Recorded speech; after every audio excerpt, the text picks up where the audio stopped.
David Jones laughed at his waitress's warning about her brother, slamming her face into the bar to teach her respect in front of a frozen crowd. He didn't realize the city's most dangerous mafia boss was sitting 10 feet away, abandoning his whiskey to deliver a lesson that would end David's life without spilling a drop of blood. When the man in the black suit whispered, "Let her go," David realized too late that the predator was already in the room.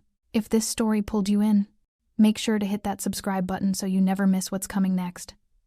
I've got another unforgettable story dropping tomorrow, and while you're here, jump into the comments and tell me where you're watching from. I love seeing our community from all around the world. Alright, let's get back into it. The Friday night shift at Redwood Tavern had settled into its usual rhythm when the air began to curdle, one of those suffocating, oppressive changes that everyone in the bar could feel crawling up their spines but couldn't name until it exploded in front of them.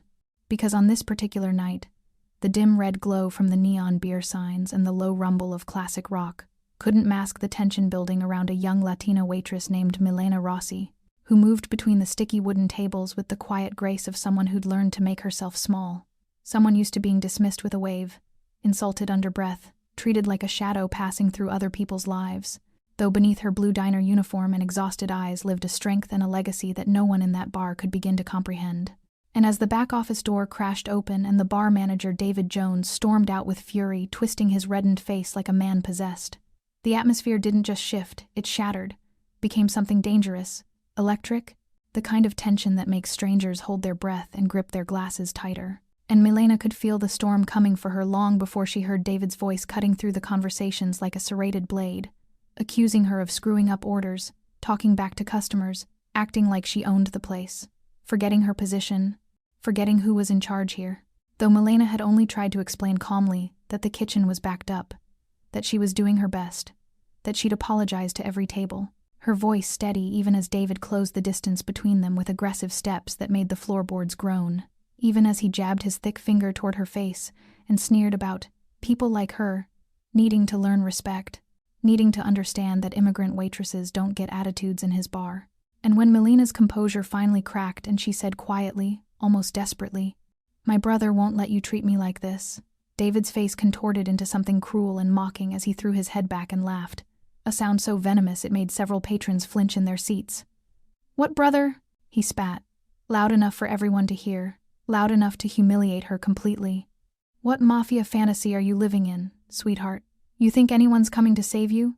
And before Milena could take a breath, before she could step back, before anyone in that frozen, watching crowd could process what was about to happen, David grabbed a fistful of her dark hair and slammed her face down onto the wooden bar counter with a sickening crack that silenced every conversation, stopped every breath, shattered every illusion that this was just another argument between staff. A woman at the bar gasped and covered her mouth with trembling hands. A man in a plaid flannel shirt froze mid-sip, beer halfway to his lips. Someone's glass hit the floor and shattered, and in that moment of horrified paralysis, as Milena cried out in pain, and David held her pinned against the bar like she was nothing, like she was nobody, not a single person moved to help her. Not the couple in the corner booth who looked away in shame. Not the regular who'd been coming to this bar for 15 years. Not even the young bartender who stood there with wide, terrified eyes but stayed rooted behind his station because everyone in Redwood Tavern had learned the same bitter lesson. You don't cross David Jones. You don't speak up. You watch, and you stay quiet, and you tell yourself it's not your problem. But what none of them understood, what David Jones was about to learn in the most terrifying way possible, was that Milena Rossi wasn't just a waitress. She wasn't just another invisible service worker to be abused and forgotten.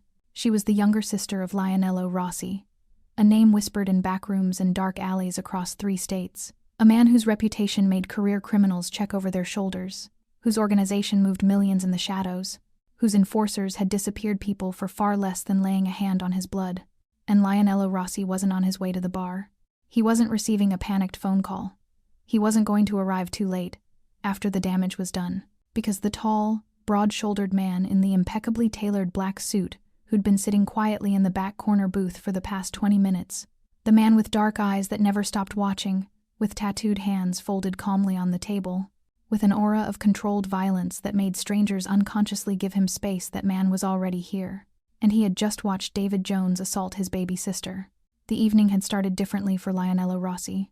Started with the kind of quiet intention that defined how he moved through the world deliberately, carefully, always 3 steps ahead of everyone else in the room. He'd driven to Redwood Tavern alone, without his usual security detail, without the convoy of black SUVs that normally announced his presence like a funeral procession. Because tonight wasn't about business or territory, or the 1,000 moving pieces of his organization that demanded constant attention. Tonight was about the one person in his life who still believed he could be something other than Il Leone, the one person who looked at him and saw a brother before she saw a monster. Milena had insisted on working this job despite his protests, despite his offer to support her financially, to set her up with something safer, something that didn't require her to smile at drunk strangers and pretend their disrespect didn't cut deep. But she'd been adamant, told him she needed to build something of her own, to prove she could exist in the world without his shadow consuming everything she touched. And Lionello, who controlled an empire built on fear and blood, who could make men twice his size tremble with a single glance, found himself powerless against his baby sister's determination to live a normal life. So he'd compromised in the only way he knew how. He came to check on her when she didn't know he was watching, slipped into Redwood Tavern during her shifts, and positioned himself in the darkest corner booth where the neon light barely reached, where he could observe without being observed, where he could catalog every interaction, every customer who spoke to her, every moment that might signal danger. The staff had learned not to bother him. I learned that the man in the expensive suit who nursed a single whiskey for hours and never looked at his phone wanted to be left alone. They assumed he was meeting someone, conducting business, hiding from a wife or a warrant. They never imagined the truth. That he was there for Milena, that he'd been watching over her like this for weeks, that every protective instinct he possessed, every territorial impulse that made him dangerous, was focused entirely on making sure his sister stayed safe in a world that had proven itself cruel to people like them. And tonight, as Lionello sat in his usual spot with his back to the wall, and his eyes tracking Milena's movements between tables, he'd felt it building. That particular quality of tension he'd learned to recognize in prison yards and back-alley negotiations, the electricity that precedes violence. He'd watched David Jones emerge from the back office with that specific energy, the swagger of a small man drunk on small power, looking for someone weaker to dominate. And Lionello's jaw had tightened as he watched David's attention lock onto Milena like a predator selecting prey. His hand had moved instinctively to his phone, ready to intervene before things escalated, ready to make a call that would have David Jones fired and blacklisted from every establishment in the region within the hour. But he'd hesitated, remembering Milena's words from their last argument about her independence, her fierce insistence that she didn't need him to solve her problems, that his protection was suffocating her, preventing her from learning to navigate the world on her own terms. So Lionello had forced himself to wait, to watch, to let his sister handle her own battles even though every instinct screamed at him to crush the threat before it materialized. He'd remained seated as David approached Milena, as the manager's voice rose in volume and aggression, as other customers began noticing the confrontation. His fingers had drummed against the table in a steady rhythm that betrayed none of the violence coiling inside him. The careful control he maintained over the beast that lived beneath his expensive suits and calculated calm. But then David had touched her, had grabbed Milena's hair with casual brutality, and slammed her face against the bar counter with a sound that would echo in Lionello's nightmares for years to come. And in that instant, every promise he'd made to let Milena live independently, every compromise he'd negotiated with himself about staying in the shadows, every restraint he'd carefully constructed to separate his sister's world from his own, all of it disintegrated like paper in a furnace.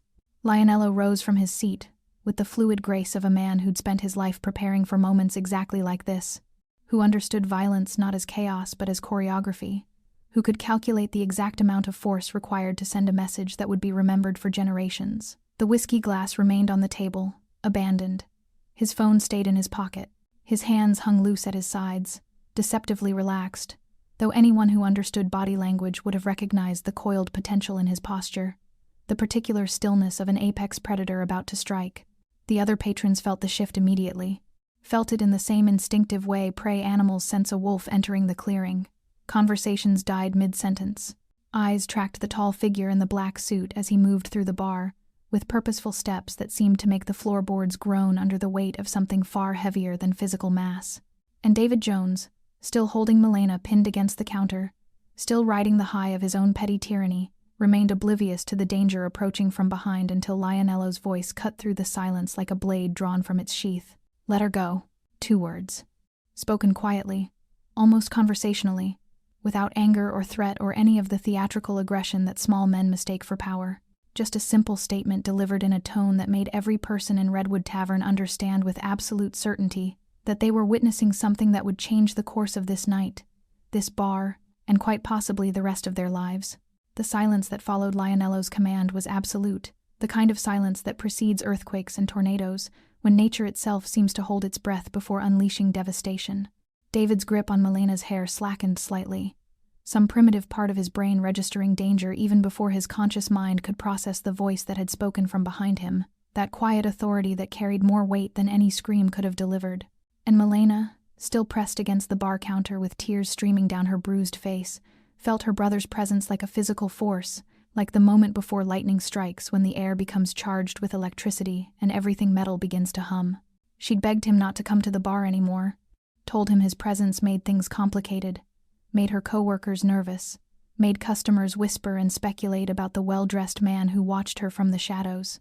But now, with pain radiating through her skull and blood trickling from her nose, with the taste of humiliation sharp and bitter on her tongue, Melena had never been more grateful for her brother's protective obsession, his inability to trust the world to treat her with the kindness she deserved. David turned slowly, his hands still tangled in Melena's dark hair, though his attention had shifted completely to the man standing behind him, and for the first time that night, genuine uncertainty flickered across his flushed features. Because the stranger in the black suit didn't look like the typical Redwood Tavern customer, didn't have the worn jeans and construction boots of the regulars, didn't carry himself with the defeated slouch of men who came here to forget their failures. This man stood like he owned not just the bar, but the very ground beneath it. Stood with the kind of confidence that came from never having to prove anything because everyone already knew.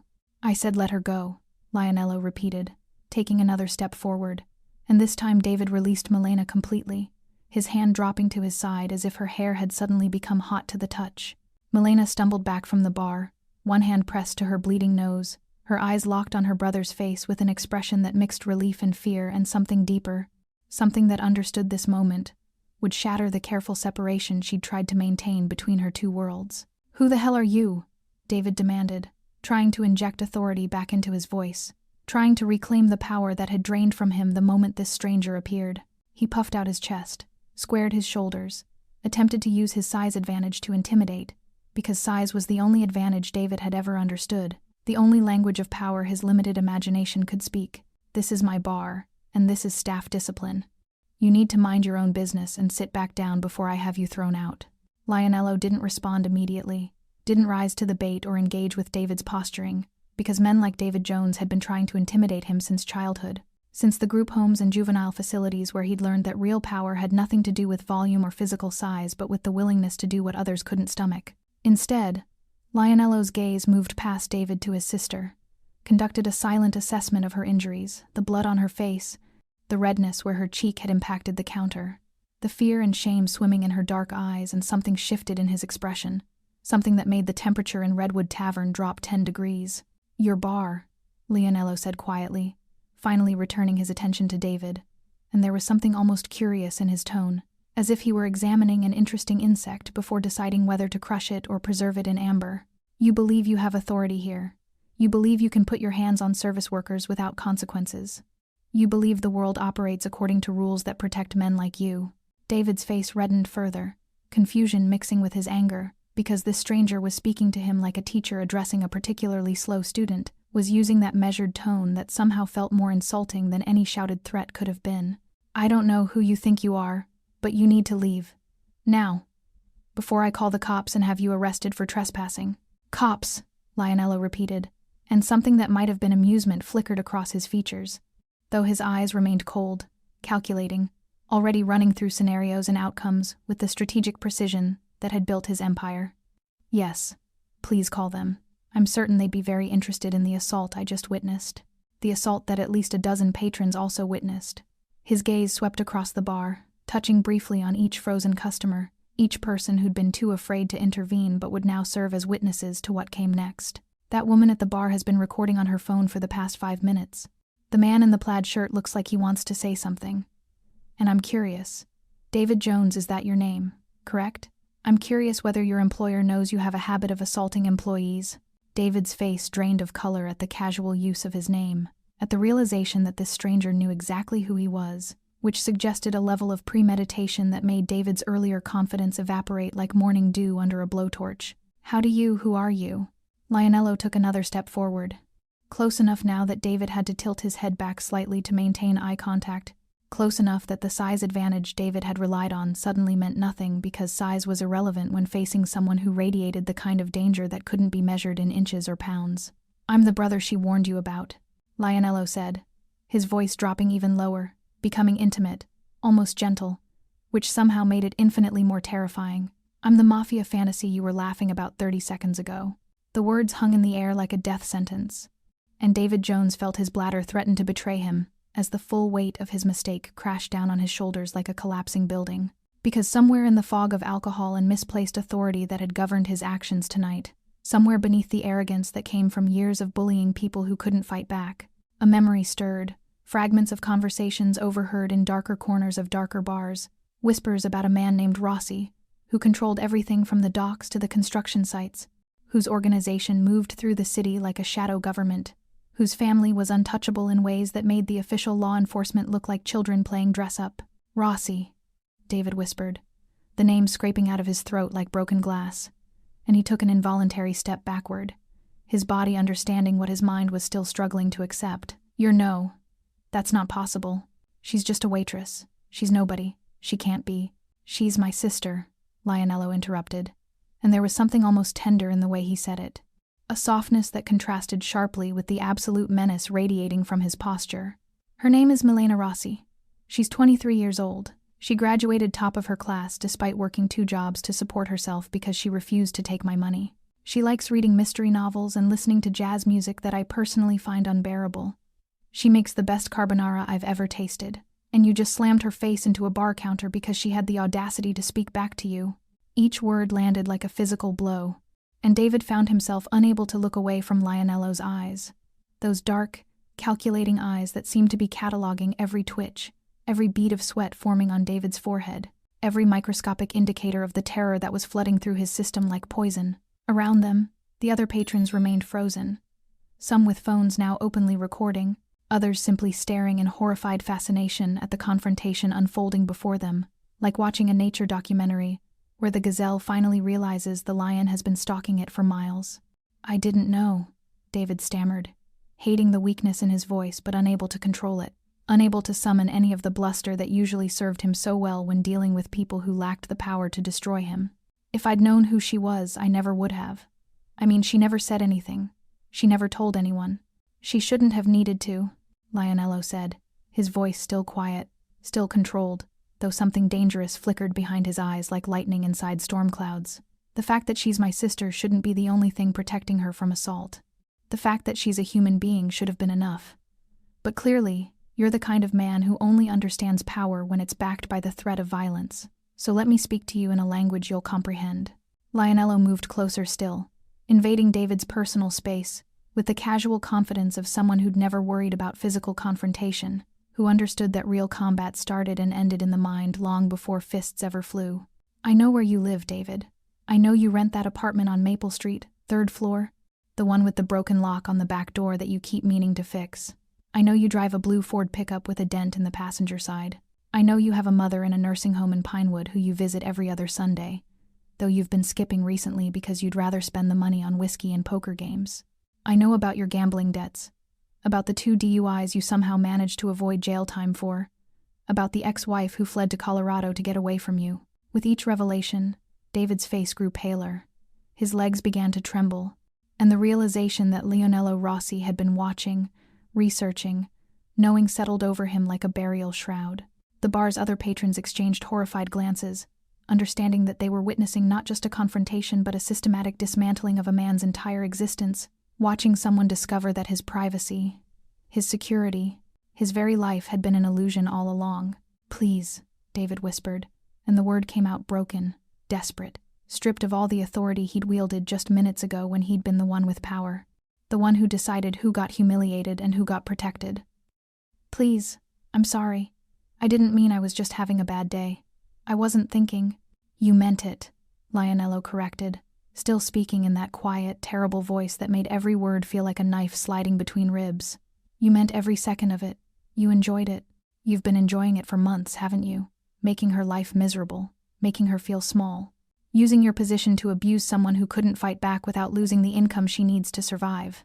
He paused, letting the words sink in, letting David feel the full weight of his actions reflected back at him.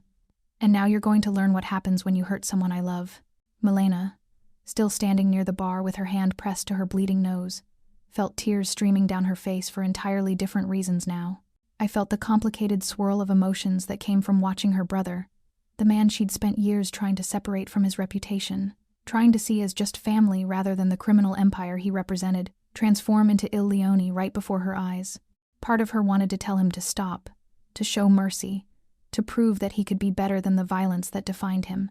But another part, the part that still felt David's hand in her hair, still tasted blood and humiliation, wanted to watch her brother tear this place apart. "Lionello," she said softly, and her brother's attention shifted to her immediately, his expression softening fractionally, though the danger never left his posture. "Did he hurt you, little one?" Lionello asked in Italian, the language of their childhood, the private code they'd developed to speak without being understood.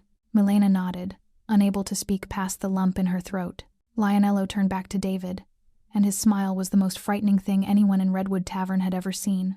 The transformation was complete, and everyone in Redwood Tavern could feel it the way power had shifted from David Jones to Lionello Rossi as decisively as a throne changing hands, as absolute as the tide turning. David stood there trembling, reduced from tyrant to victim in the span of minutes, while Lionello moved past him with deliberate slowness, each step a reminder that he could have crossed that distance in an instant, but chose not to. Chose to let David marinate in his terror, chose to make this moment last because lessons delivered too quickly were lessons forgotten too easily.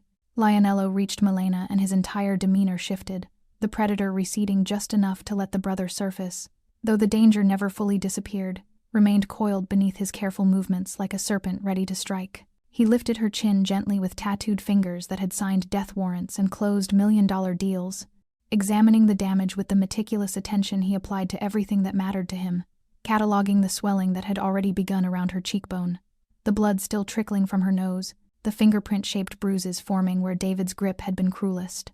"Let me see," he said softly in Italian, pulling a pristine white handkerchief from his jacket pocket and dabbing carefully at the blood on her face, his touch so gentle it made Milena's chest tighten with emotions she couldn't name. "Is your vision blurred? Do you feel dizzy? Any ringing in your ears?" "I'm okay," Milena whispered back in the same language, though they both knew it was a lie, knew that the real damage wouldn't be visible for days or weeks, would manifest in nightmares and flinching at sudden movements, and the particular shame that came from being victimized in public while people watched and did nothing. "Lionello, please, just take me home. I don't want—" "Did he hurt you before tonight?" Lionello interrupted, his eyes never leaving her face, reading the truth in her expression before she could formulate an answer. "How long has this been happening, Milena? How long have you been protecting him from me?" The question landed like an accusation, and Milena felt fresh tears spilling down her cheeks because her brother understood her too well, knew that she'd been hiding David's verbal abuse for weeks, had been making excuses, and telling herself it wasn't that bad, that she could handle it, that calling Lionello would only prove she couldn't survive in the normal world without his intervention. It was just words before, she admitted quietly, her voice breaking. Just him being mean, being a boss who didn't like me. I never thought he'd actually— "Words matter," Lionello said, his jaw tightening as fury and grief warred across his features. "Words that diminish you, that make you feel worthless, that chip away at your confidence day after day. Those are violence too, little one. And you should have told me. You should have let me handle this before it escalated to—" He stopped himself, took a breath, forced his anger back under control because directing it at Milena would only add to her pain, would only make her retreat further into the independence that kept putting her in danger. Behind them, David remained frozen in place, watching this exchange in Italian that he couldn't understand but whose emotional content was unmistakable, and the reality of his situation continued sinking deeper into his consciousness.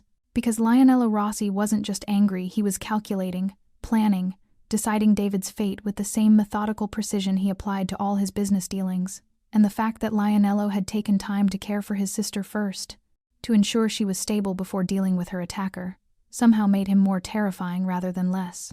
The other patrons had their phones out now, no longer trying to hide the fact they were recording, because the initial shock had worn off enough for survival instinct to kick in, the understanding that documenting this moment might be the only insurance policy they had if Lionello decided witnesses were liabilities. The woman at the bar who'd gasped earlier was openly crying, her hands shaking as she held her phone steady.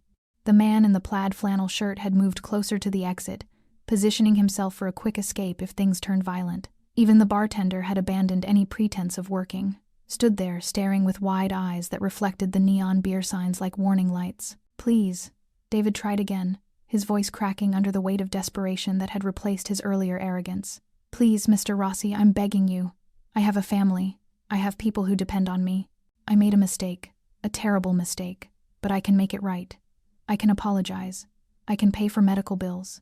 You can be quiet," Lionello said without turning around, still focused on Milena, still dabbing blood from her face with movements so tender they seemed to belong to a different person entirely from the man who'd been cataloging David's life details minutes earlier. "You'll speak when I tell you to speak. You'll move when I tell you to move. You'll breathe when I tell you to breathe. Because right now, David Jones, your life belongs to me, and whether you walk out of this bar or get carried out in pieces depends entirely on whether you can follow simple instructions." The threat wasn't delivered with theatrical menace or raised voices, was spoken in the same conversational tone Lionello might use to discuss the weather, which somehow made it infinitely more credible, because men who shout their threats are often bluffing, are trying to convince themselves as much as their victims. But men who speak quietly, who treat violence as a simple matter of logistics rather than emotion, those men follow through. "My phone," Lionello said, extending his hand without looking away from Milena. And one of the customers, a nervous man in a business suit who'd been sitting 3 tables away, immediately pulled out Lionello's phone from where it had been left on the corner booth table and placed it in his palm like a sacred offering. Lionello nodded his thanks, then dialed a number from memory while keeping one arm around Milena's shoulders, supporting her weight as exhaustion and shock finally began catching up to her adrenaline. "Vincent," Lionello said when the call connected, his voice still calm, still measured, carrying none of the urgency that would have characterized a normal emergency call. "I need you at Redwood Tavern. Bring the crew. We have a situation that requires immediate attention." The 10 minutes that followed Vincent's summons felt like hours inside Redwood Tavern, time stretching and warping under the weight of tension so thick it seemed to press against everyone's lungs, making breathing difficult, making thought nearly impossible. Lionello had guided Milena to his corner booth, settling her carefully against the worn leather seat while he remained standing, positioning himself between her and the rest of the bar like a human shield, like a sentry guarding something precious from a world that had proven itself unworthy of gentleness. David hadn't moved from his spot near the bar counter, hadn't dared to shift his weight or clear his throat or do anything that might draw Lionello's attention back to him before whatever was coming finally arrived. Sweat soaked through his shirt despite the bar's cool temperature, and his hands trembled so violently that he pressed them against his thighs to hide the visible evidence of his terror. Around him, the other patrons remained frozen in their own private calculations, weighing the risk of trying to leave against the risk of staying, wondering whether being present for what came next made them witnesses or accomplices. "Does anyone need to leave?" Lionello asked suddenly, his voice carrying easily across the silent bar. And the question sounded almost polite, almost considerate, except for the implication buried beneath it that leaving would be noted, remembered, potentially interpreted as disloyalty or disrespect. "If you have somewhere to be, somewhere more important than ensuring justice gets served tonight, now would be the time to go." Nobody moved. The woman at the bar who'd been crying earlier shook her head emphatically, clutching her phone like a lifeline. The man in the plaid flannel shirt who'd positioned himself near the exit took 2 deliberate steps back toward his table, making clear his intention to stay. Even the bartender, young and obviously terrified, remained at his post as if nailed to the floor. "Good," Lionello said, and something that might have been approval flickered across his features. Because what David Jones did tonight, assaulting a service worker, brutalizing someone who couldn't fight back, using his authority to terrorize someone under his supervision, that requires witnesses. That requires people who'll remember and tell others what happens when you hurt someone Rossi loves. He turned slightly, checking on Milena, who sat hunched in the booth with the blood-stained handkerchief pressed to her face, her eyes tracking her brother's movements with an expression that mixed gratitude and guilt, and a deep, aching sadness that came from watching the life she'd tried to build separate from his world collapse like a house of cards. She'd wanted so badly to prove she could exist outside his protection, could make her own way without the Rossi name opening doors or closing throats, but tonight had shattered that illusion as completely as David had shattered her sense of safety. "I'm sorry," she whispered in Italian. Though whether she was apologizing for not telling him about David's abuse earlier, or for dragging him into this situation, or simply for existing in a way that required his constant vigilance, even she wasn't certain. "You have nothing to be sorry for," Lionello responded in the same language, his tone brooking no argument. "Nothing. The shame belongs to him. To everyone who watched him mistreat you and said nothing. To a world that taught men like David Jones that power means the freedom to hurt people weaker than themselves. But not to you, little one. Never to you." The sound of vehicles pulling up outside interrupted their exchange, 3 black SUVs arriving in formation, parking with military precision that suggested the drivers had practiced this exact maneuver countless times. Doors opened and closed with synchronized efficiency, and footsteps approached the tavern entrance with purposeful cadence that made David's knees buckle slightly, made him grab the bar counter for support as his worst fears materialized into physical reality. Vincent Caruso entered first, a wall of muscle in an expensive suit, followed by 4 other men who moved with the casual confidence of people comfortable with violence, who scanned the bar with professional assessment, cataloging exits and potential threats and the positions of every person present. Their presence transformed Redwood Tavern from a roadside dive into something else entirely: a courtroom, a tribunal, a place where unofficial justice would be administered according to rules far older than any legal system. "Boss," Vincent said, his voice respectful but not subservient, acknowledging Lionello's authority while maintaining the dignity of someone who'd earned his position through competence rather than nepotism. His gaze flickered briefly to Milena, and something dark passed across his features. Vincent had known her since she was 15, had taught her to drive, had been the one to walk her to her first day of high school when Lionello was serving his second stint in juvenile detention. "What do you need?" "Lock it down," Lionello said simply. "Nobody leaves until I say otherwise. And someone get my sister some ice for her face. Real ice, not the half-melted trash from behind that bar." One of Vincent's men moved immediately toward the entrance, flipping the tavern sign to closed and positioning himself in front of the door like a human barricade. Another disappeared toward the back, presumably to secure any secondary exits. A third approached with a clean towel wrapped around ice from what must have been a cooler in one of the SUVs, offering it to Milena with a gentleness that seemed incongruous with his scarred knuckles and dead eyes. "Thank you, Tommy," Milena said quietly, accepting the ice and pressing it carefully to her swelling cheek, and the fact that she knew his name, that she treated these dangerous men with the same courtesy she'd shown the bar's customers, seemed to affect them in ways that threats never could, made them stand a little straighter, made their expressions harden with protective fury. "Which one did this?" Vincent asked, though his tone suggested he already knew. Suggested he'd identified David Jones the moment he'd walked through the door, based purely on the guilty terror radiating from him like heat from a furnace. "The manager," Lionello confirmed. "The one who looks like he's about to vomit. David Jones. Age 37. No significant criminal record, which is about to change dramatically."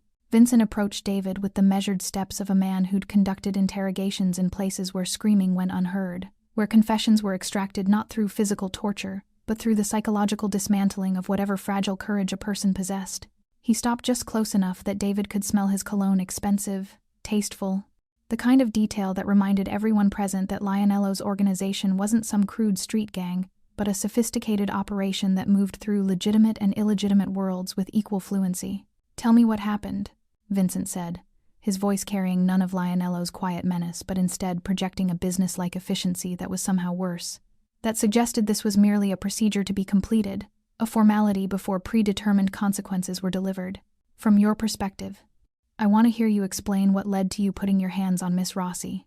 David's mouth opened and closed several times before sound emerged, his brain struggling to formulate words that might somehow mitigate his situation, might paint his actions in a light that wouldn't result in him disappearing into the night. There were complaints from customers about her service, and when I tried to address it professionally, she got defensive, started talking about her brother like it was some kind of threat, and I reacted poorly. I lost my temper. It was a moment of bad judgment, but I never meant to actually hurt her. I just wanted to." "Stop," Lionello interrupted from across the bar, still standing protectively near Milena's booth, and his single word carried more authority than David's entire explanation. "Vincent asked what happened, not what fantasy you've constructed to justify assault. Try again, and this time, Tell the truth. Because every person in this bar witnessed what you did, and several of them recorded it. The reminder that evidence existed, that David's version of events could be immediately contradicted by video footage, drained what little color remained in his face. His legs finally gave out completely, and he slumped against the bar counter, no longer even attempting to maintain the posture of authority he'd wielded so confidently when Milena had been his target. I grabbed her hair, David whispered, the words scraping out of his throat like broken glass. I slammed her face into the bar. I was angry because she talks back sometimes, doesn't show proper respect, and I'd had a bad day. And when she mentioned her brother, it felt like she was trying to intimidate me, trying to use connections to avoid accountability, and I snapped. I wanted to teach her a lesson about knowing her place. The confession hung in the air like smoke from a funeral pyre, and Vincent nodded slowly as if David had just confirmed something he'd already known, had just validated an assessment he'd made the moment he'd walked through the door. He pulled out his phone, tapped the screen several times, then turned it around to show David the video that the woman at the bar had uploaded to a private cloud storage footage showing the entire assault in brutal clarity, showing David's grip tightening in Milena's hair, showing the vicious downward motion, showing her face impacting the counter, showing her crying out in pain while customers froze in horror.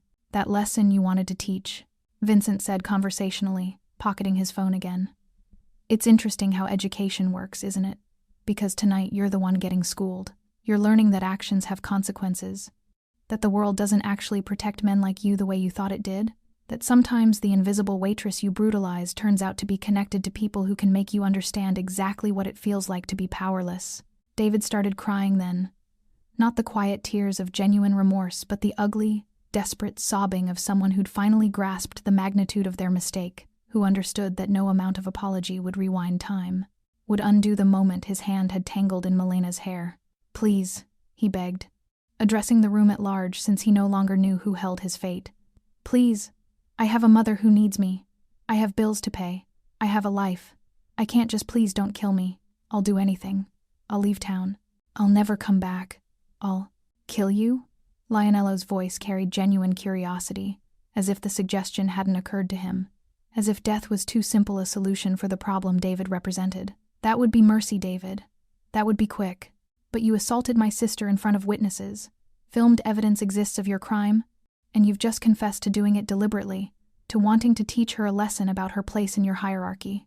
So no, death isn't what you're getting tonight. He moved closer now, crossing the distance between Milena's booth and the bar with measured steps that made David shrink back against the counter as if he could somehow phase through the wood and disappear. What you're getting is education. Real education. The kind that ensures you never forget what happens when you hurt someone who matters to people more powerful than you could imagine. Lionello gestured to Vincent, who produced a tablet from inside his jacket and handed it to his boss with the practiced efficiency of someone who'd participated in this exact routine before.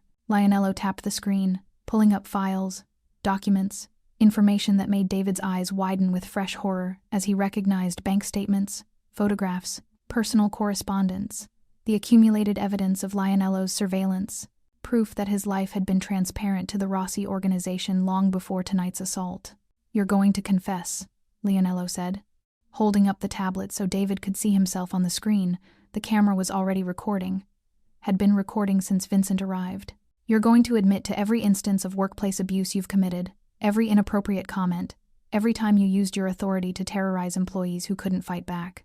You're going to name other victims, provide dates and details, make yourself completely unemployable in any management position for the rest of your miserable life, and you're going to do it willingly, enthusiastically even, because the alternative is that Vincent and his colleagues demonstrate what real physical persuasion looks like. David looked between Lionello and Vincent, between the tablet recording his image and the enforcer who stood ready to make good on any threat, and whatever resistance he might have contemplated evaporated like morning dew. Okay, he whispered. Okay, I'll tell you everything. David's confession took 43 minutes to complete, and every second was captured in high definition on Vincent's tablet. 43 minutes of a man systematically dismantling his own life, admitting to patterns of abuse that stretched back years, naming other victims who'd been too afraid to speak up, describing incidents that transformed from isolated moments of poor judgment into a documented pattern of predatory behavior. He spoke haltingly at first, requiring prompting from Vincent, but as the confession progressed, and the reality of his situation fully penetrated his consciousness, The words began flowing more freely, almost compulsively, as if some dam inside him had finally broken under the pressure of accumulated guilt and terror. He admitted to harassing the previous waitress until she quit without notice, admitted to making inappropriate comments about female employees' appearances, admitted to creating a hostile work environment where staff learned quickly that complaining only made things worse. He described using his position to demand sexual favors from a bartender who'd needed the job desperately enough to comply for 3 months before finally breaking down and leaving town. He confessed to stealing from the tip jar and blaming it on employees, to doctoring time cards to short paychecks, to a dozen other abuses of power that painted a portrait of systematic cruelty enabled by a system that protected managers over workers. The other patrons watched in stunned silence, several of them recording on their own phones now that the precedent had been established, documenting not just David's confession but the entire transformation of Redwood Tavern into an impromptu court where justice operated according to rules that had nothing to do with legal procedure and everything to do with raw power dynamics. The woman at the bar who'd been crying earlier had stopped, her tears replaced by something harder, something that looked like satisfaction as she watched a man who'd probably harassed her friends or family finally face consequences that the official system would never have delivered. When David finally finished, his voice hoarse from talking, his face wet with tears and sweat, Lionello reviewed the footage with meticulous attention, occasionally scrolling back to verify details, ensuring the confession was comprehensive enough to serve its purpose. He nodded once, satisfied, then handed the tablet back to Vincent with instructions delivered in Italian that made Vincent smile, not a pleasant smile, but the expression of a craftsman who'd just been given an interesting project. "What happens now?" David asked, his voice barely above a whisper, and the question carried the weight of a man standing at the edge of an abyss trying to determine how far the fall would be. "Now," Lionello said, settling back into the booth next to Milena, who'd been watching the entire confession with an expression that mixed vindication and sadness. "Now your confession goes public. Not to the police, they're useless, corrupt, more interested in protecting businesses than workers. No, this goes somewhere far more effective. This goes to the internet, where it lives forever, where every potential employer will find it, where everyone who searches your name will discover exactly what kind of man you are." The implications crashed over David like a tidal wave. A criminal conviction could eventually be expunged, could be explained away as youthful mistakes or extenuating circumstances, could potentially be overcome with time and legal maneuvering. But internet infamy was permanent, was searchable, was the kind of scarlet letter that followed someone through every job application, every apartment rental, every attempt to rebuild a life in a world where digital records never truly disappeared. "Within an hour," Vincent added, his tone almost cheerful as he outlined David's digital execution, "this video will be on Reddit, Twitter, Facebook, Instagram, TikTok, every social media platform where people gather to witness public shamings. Within 3 hours, news outlets will pick it up because assault confessions generate clicks and advertising revenue. Within 6 hours, your name will be trending. Think pieces will be written about toxic workplace culture, and every person you've ever known will be sending you messages asking if it's really you in the video. Within 24 hours, you'll be the most hated man on the internet, and that distinction never really goes away, David. It just becomes part of your permanent identity." David's face drained of what little color remained, and he actually swayed on his feet, grabbing the bar counter for support as the full scope of his destruction became clear. This wasn't just about losing his job at Redwood Tavern. This was about losing any chance at normalcy, at anonymity, at the comfortable obscurity that allowed people to move through the world without constant recognition and judgment. "Please," he tried one more time, though even he seemed to understand the futility of appealing to mercy from people he'd proven himself incapable of showing mercy toward. "Please, there has to be another way. Community service, financial restitution. I'll pay Milena whatever she wants. Money." Milena spoke for the first time since her confession had begun, her voice stronger than expected despite the bruising on her face, despite the exhaustion that radiated from her posture. "You think money fixes what you did? You think a check makes up for months of feeling worthless, of dreading coming to work, of having customers watch you get berated and doing nothing because they were afraid of you too?" She stood up from the booth, ignoring Lionello's protective gesture, moving toward David with steady steps that made him flinch backward. "I don't want your money, David. I want you to feel exactly what you made me feel: powerless, exposed, humiliated in front of people who won't help because helping costs too much. I want you to know what it's like when your entire life can be destroyed by someone more powerful than you, when nobody cares about your explanations or your excuses because you're not worth protecting." The words landed with devastating accuracy, and David actually flinched as if she'd struck him, because Milena had articulated the exact nature of his punishment, not physical pain, but the psychological torture of complete social annihilation, of becoming a pariah whose presence made people uncomfortable, whose history preceded him into every interaction. "Upload it," Lionello said to Vincent, and the command was delivered with such finality that several patrons gasped, understanding that they were witnessing the point of no return, the moment when David Jones's life as he knew it ended permanently. All of it. The assault footage, the confession, everything. And make sure to tag it properly: workplace abuse, assault, confession, justice. Let the algorithm do what the legal system won't. Vincent's fingers moved across his phone screen with practiced efficiency, and within seconds, the first upload notification appeared. Then another. Then another. The video spreading across digital platforms like a virus, like wildfire, unstoppable, and exponentially multiplicative. Within minutes, the view counter began climbing hundreds, then thousands, then tens of thousands.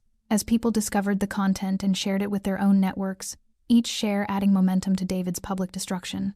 The woman at the bar who'd recorded the original assault checked her own phone and let out a small gasp. "It's already trending," she said, her voice carrying across the silent tavern. "Number 3 on Twitter. People are identifying the bar, identifying him. Someone already posted his home address and phone number." "Doxing," Vincent said with satisfaction. "The internet's immune system identifying a threat and mobilizing to neutralize it. Beautiful. Really. How crowdsourced justice works when you give people enough information." David collapsed completely then, sliding down the bar counter until he sat on the floor with his back against the wood. His career destroyed, his reputation annihilated, his future reduced to whatever existence someone could cobble together when the entire world knew the worst thing they'd ever done. He didn't cry anymore, had moved beyond tears into a kind of shocked numbness that suggested his brain had simply overloaded, had shut down non-essential functions to preserve whatever psychological core might survive this devastation. Lionello watched him for a long moment, his expression unreadable, then turned his attention back to Milena. "How do you feel?" he asked in Italian. And the question carried layers of meaning, not just about her physical injuries, but about witnessing this level of retribution delivered on her behalf, about watching her brother transform into the criminal everyone whispered about in the darker corners of the city. "Tired," Milena admitted, leaning against him the way she had when she was small and the world felt too big and frightening. "Tired and sad and angry and relieved and guilty all at once.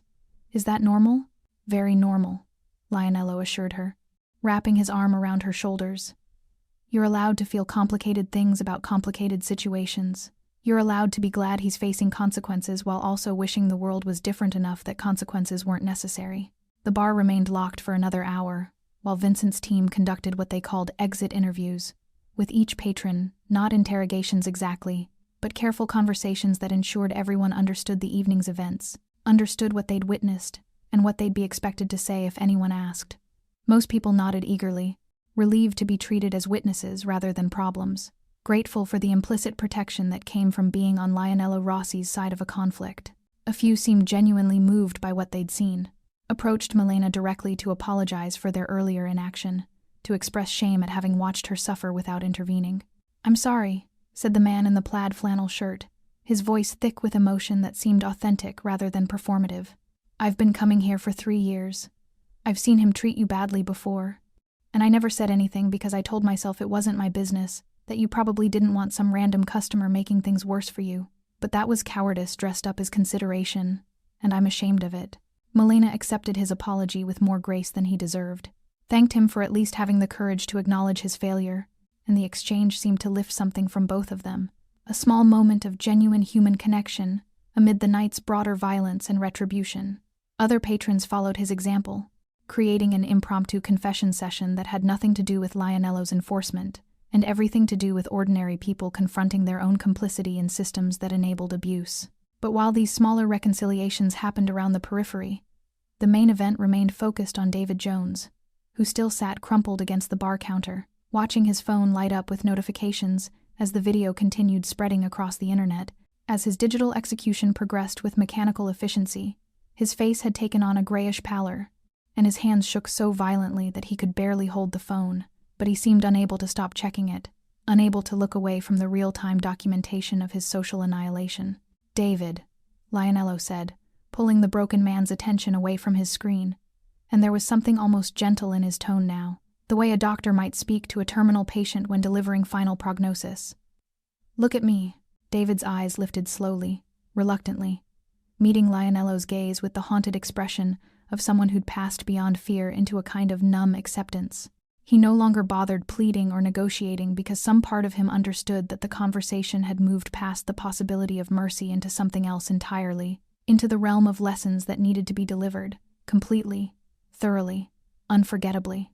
"I'm going to give you a choice," Lionello continued, settling into the bar stool across from where David sat slumped on the floor, the physical positioning creating a tableau that resembled a king addressing a defeated enemy. "Not because you deserve choices, but because I want you to understand that what happens next is something you participate in, something you consent to, so you can never claim you were simply a victim of circumstances beyond your control." David nodded mutely, incapable of speech, capable only of listening as Lionello outlined the options that would determine what remained of his future. "Option 1, Lionello said, holding up a single finger. "You leave this bar tonight and attempt to rebuild your life however you can manage, given that your confession is now permanently archived on the internet.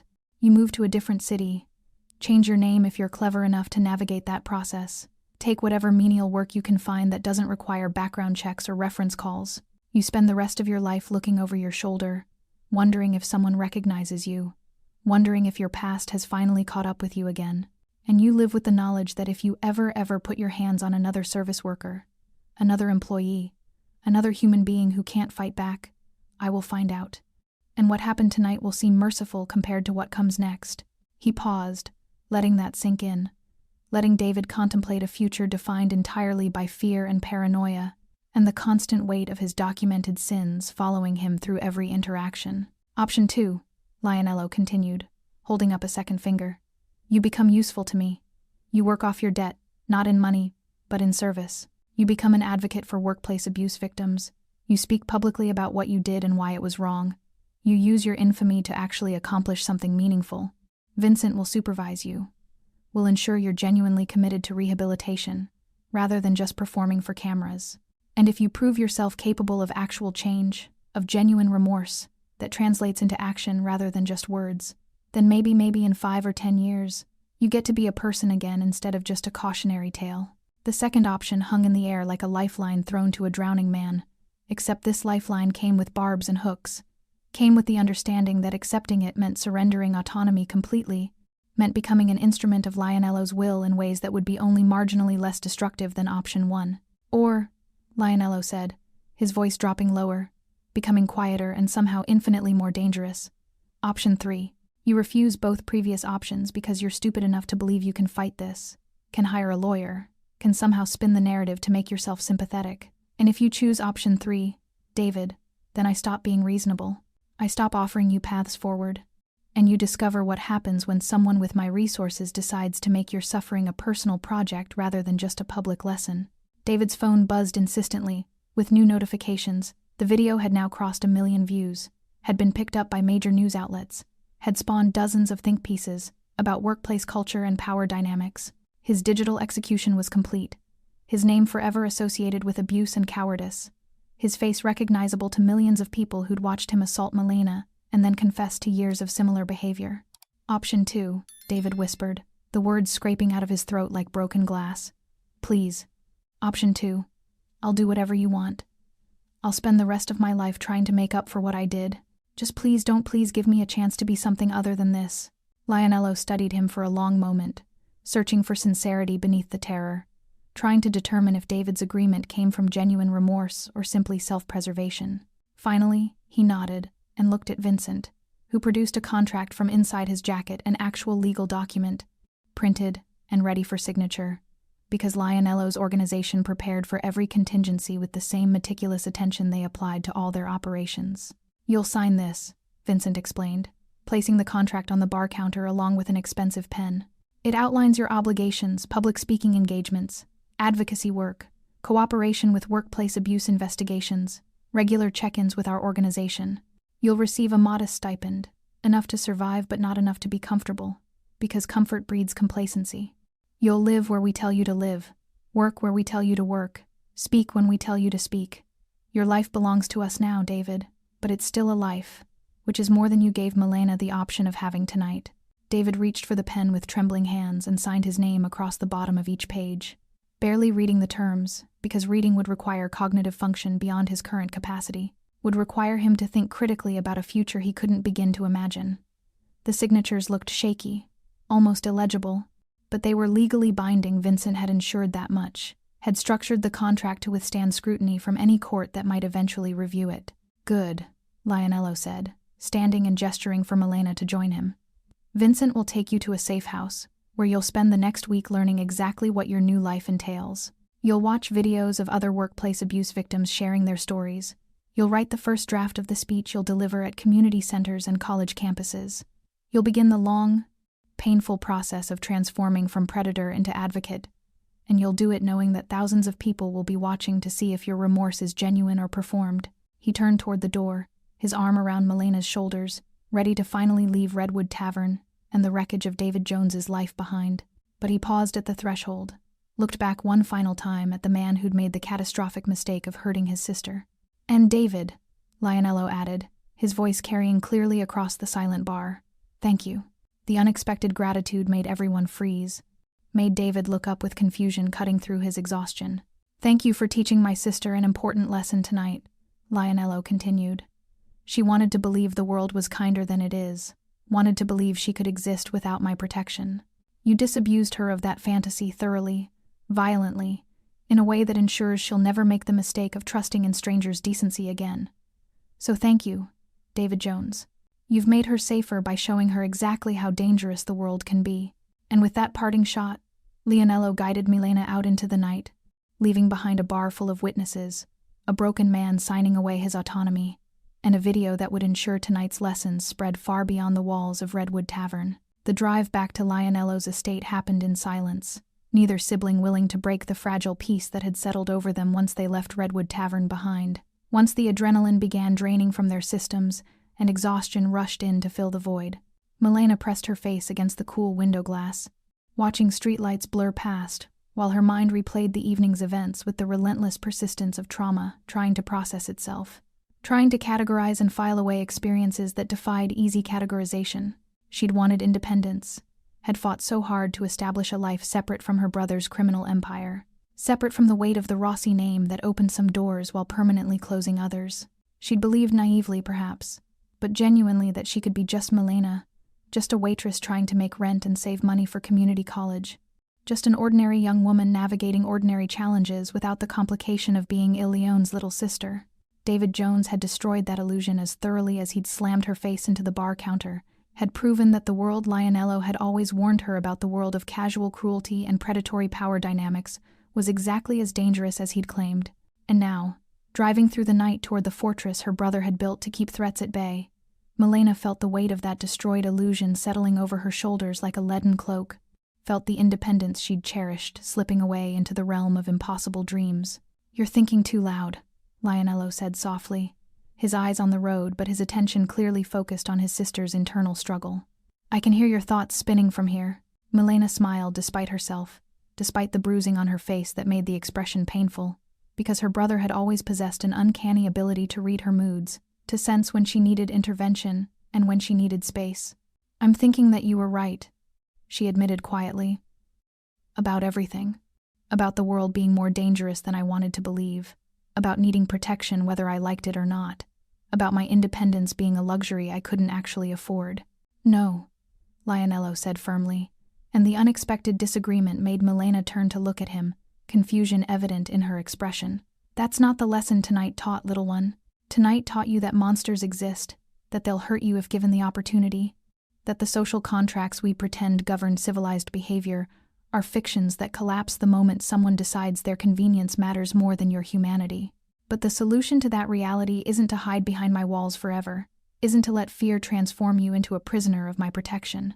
He pulled the car into the long driveway leading to his estate, the massive iron gates swinging open automatically as security systems registered his approach, as cameras tracked their progress toward the house that looked more like a fortress than a home. The solution, he continued, is to become dangerous yourself. Not physically necessarily, though Vincent could teach you that if you wanted, but dangerous in the ways that actually matter. Dangerous because you understand how power works. Because you know how to wield the Rossi name as both shield and sword. Because you refuse to be a victim ever again. The car stopped in front of the main house, and Lionello killed the engine but made no move to exit, his hands still resting on the steering wheel as he gathered his thoughts, as he tried to articulate something important that went beyond the immediate trauma of tonight's assault. "When our parents died," he said, his voice taking on the particular quality it always acquired when discussing the car accident that had orphaned them both, that had thrust a 17-year-old Lionello into the role of sole guardian for his 10-year-old sister. "I made you a promise. Do you remember what I said?" Milena nodded, the memory surfacing with crystalline clarity despite the years that had passed. "You said you'd protect me no matter what. That nothing in the world would ever hurt me as long as you were alive." "And I meant it," Lionello confirmed. "I've meant it every day since. But I'm starting to understand that protection doesn't mean keeping you locked away from danger. It means ensuring you have the tools to handle danger when it inevitably finds you. Because I won't always be sitting in the corner booth watching over you. I won't always be there to intervene before the David Joneses of the world put their hands on you." He turned to face her directly now, his expression intense but not overwhelming, his dark eyes reflecting the security lights that illuminated the driveway. "So here's what happens next. You don't go back to Redwood Tavern. That part of your life is over, and trying to return there would only re-traumatize you. But you don't hide in my house either. Don't let tonight's assault become the defining moment that transforms you into someone afraid of the world. Instead, you come work for me, not as an employee, as family, as someone learning the business, learning how power actually operates, learning to navigate the world the way I navigate it." The offer hung between them, weighted with implications that Milena needed time to fully unpack, that represented a fundamental shift in their relationship, and her relationship with the criminal empire her brother commanded. "You want me to become like you?" she said carefully, neither accepting nor rejecting, simply trying to understand what exactly was being offered. "I want you to become yourself," Lionello corrected gently, "but a version of yourself that understands how the world actually works, rather than how you wish it worked. A version that can walk into any room and know immediately who holds real power, who's performing power, and who's vulnerable. A version that never again makes the mistake of thinking kindness and dignity will protect you from people who interpret those qualities as weakness." He reached over and took her hand, his grip gentle despite the strength in his tattooed fingers, despite the violence those hands had inflicted on people who'd threatened things he valued. "I'm not asking you to become a criminal, Milena. I'm asking you to become someone criminals think twice about targeting. There's a difference, and it's an important one." Inside the house, Lionello's housekeeper had prepared Milena's room, the same room she'd occupied during high school, the same space that represented safety and childhood, and a time before she'd understood what her brother actually did to maintain their comfortable lifestyle. Fresh clothes waited on the bed, medical supplies sat ready on the nightstand, and someone had even picked up her favorite comfort food from the restaurant across town that stayed open late. "Think about it," Lionello said as they stood in her doorway, his hand resting protectively on her shoulder. "Don't decide tonight while you're exhausted and traumatized and still processing everything that happened. Sleep, heal, give yourself time to feel whatever you need to feel. But know that regardless of what you decide about working with me, you're protected." David Jones learned that lesson tonight, and the video ensures everyone else who might have considered you an easy target learns it too. Milena nodded, suddenly overwhelmed with exhaustion that went deeper than physical tiredness, that reflected the emotional and psychological toll of having your understanding of the world violently restructured in a single evening. She hugged her brother tightly, feeling the strength in his frame, feeling the steady beat of his heart against her ear, feeling the love that had motivated every terrifying thing he'd done tonight on her behalf. "Thank you," she whispered into his shoulder, "for being there, for caring enough to destroy someone who hurt me, for offering me choices instead of just making decisions for me. Always," Lionello promised, kissing the top of her head the way he had when she was small and afraid of thunderstorms, when his presence alone could chase away monsters both imaginary and real. "You're my sister, Milena, my blood, and anyone who forgets that, anyone who thinks they can touch you without consequences, they learn the same lesson David Jones learned tonight. They learn that some people in this world are untouchable, and you're one of them." The weeks that followed David's public confession brought changes that rippled outward from Redwood Tavern, like waves from a stone dropped in still water, touching lives and institutions far beyond what anyone could have anticipated that Friday night, when Lionello Rossi had watched his sister get assaulted and decided consequences needed to be delivered. The video reached 15 million views across all platforms, spawned congressional hearings about workplace abuse, inspired similar confessions from other managers who'd created hostile work environments, became a cultural touchstone that people referenced when discussing power dynamics and accountability. David himself, supervised constantly by Vincent's team, began the painful process of transformation from perpetrator to advocate, speaking at community centers and university campuses about the psychology of abuse, about how ordinary people rationalized hurting others, about the systems that enabled and protected predatory behavior. Some people believed his remorse was genuine, appreciated the detailed insider perspective he brought to discussions of workplace toxicity. Others saw him as simply performing rehabilitation to avoid worse consequences, questioned whether someone who'd abused power so thoroughly could ever truly change. But regardless of public opinion on David's redemption arc, the video's impact on workplace culture was undeniable. Servers and bartenders started recording managers who verbally abused them, started speaking up about mistreatment, started understanding that silence only protected abusers while leaving victims isolated and vulnerable. The Redwood Tavern hashtag became shorthand for workplace justice, for the idea that even people society considered disposable deserved dignity and protection. And Milena, after 3 weeks of healing both physically and emotionally, after countless conversations with her brother about what she actually wanted versus what fear was telling her she needed, made her decision. She appeared at a press conference flanked by Lionello and Vincent, her bruises faded but still visible under carefully applied makeup, and delivered a speech that went viral almost as quickly as the original assault video had spread. She spoke about being an immigrant service worker, about the particular vulnerabilities that came from occupying that social position, about how David Jones had exploited her precarious status to abuse her for months before escalating to physical violence. But she also spoke about power, real power, the kind that didn't come from job titles or physical strength but from understanding systems and building networks, and refusing to accept narratives that painted victims as helpless. She announced the creation of the Rossi Foundation, an organization dedicated to supporting workplace abuse victims with legal resources, counseling services, and financial assistance for those who needed to leave toxic employment situations. She made clear that the foundation would be funded by her brother's legitimate business holdings, that money earned through perfectly legal means would now circulate back into communities that needed protection from the David Joneses of the world. "I wasn't protected because of who my brother is," Milena said, her voice steady and strong despite the camera flashes, despite the crowd of reporters hanging on every word. "I should have been protected because I'm a human being, because assault is illegal regardless of who the victim is related to, because basic human dignity shouldn't require connections to dangerous people. But we don't live in that world yet. We live in a world where power matters more than justice, where who you know matters more than what's right, where service workers are disposable until someone powerful decides they're not." She paused. Let that sink in.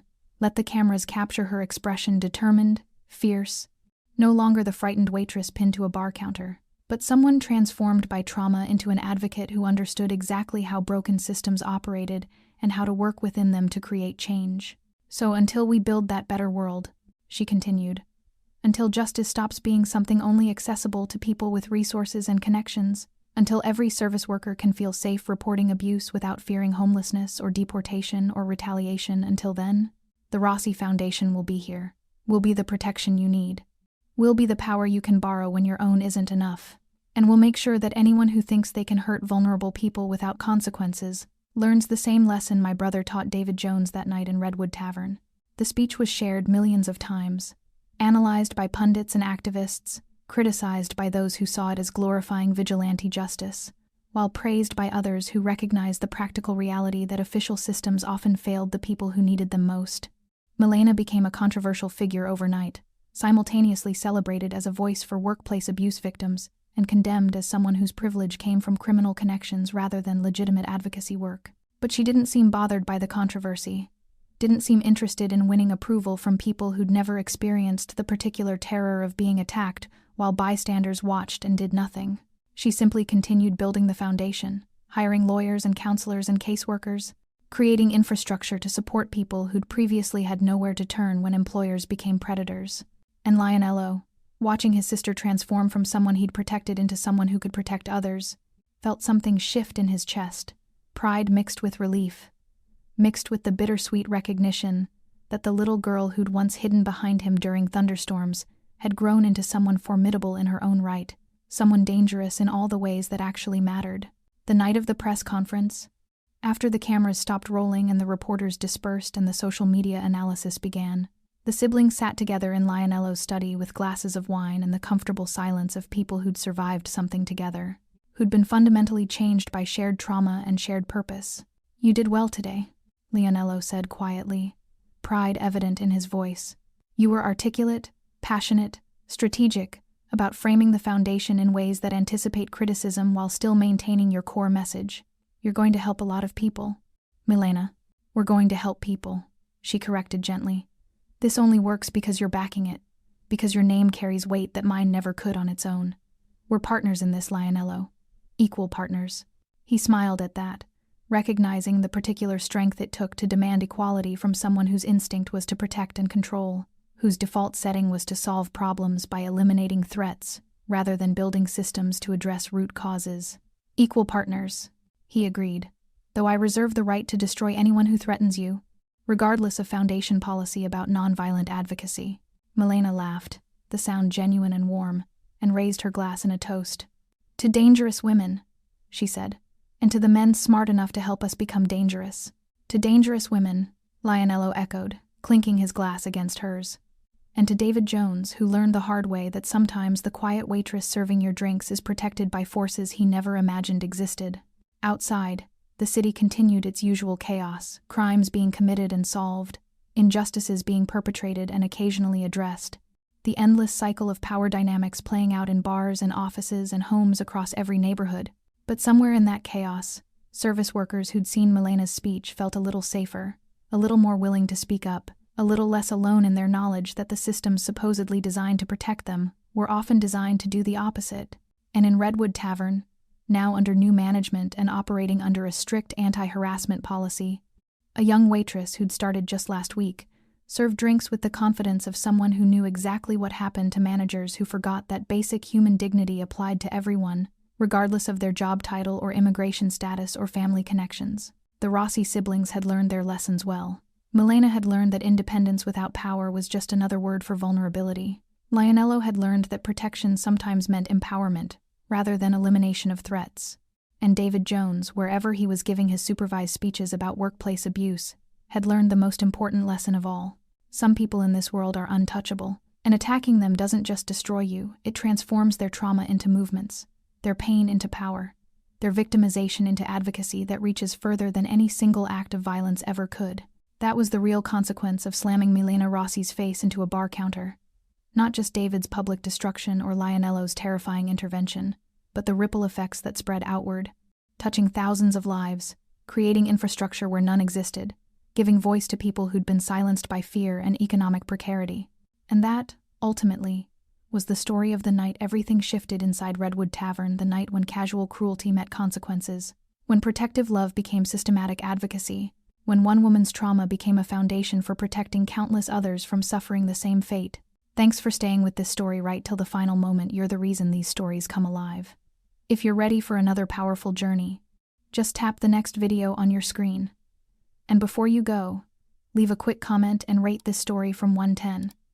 I'm excited to see your thoughts and connect with you down there.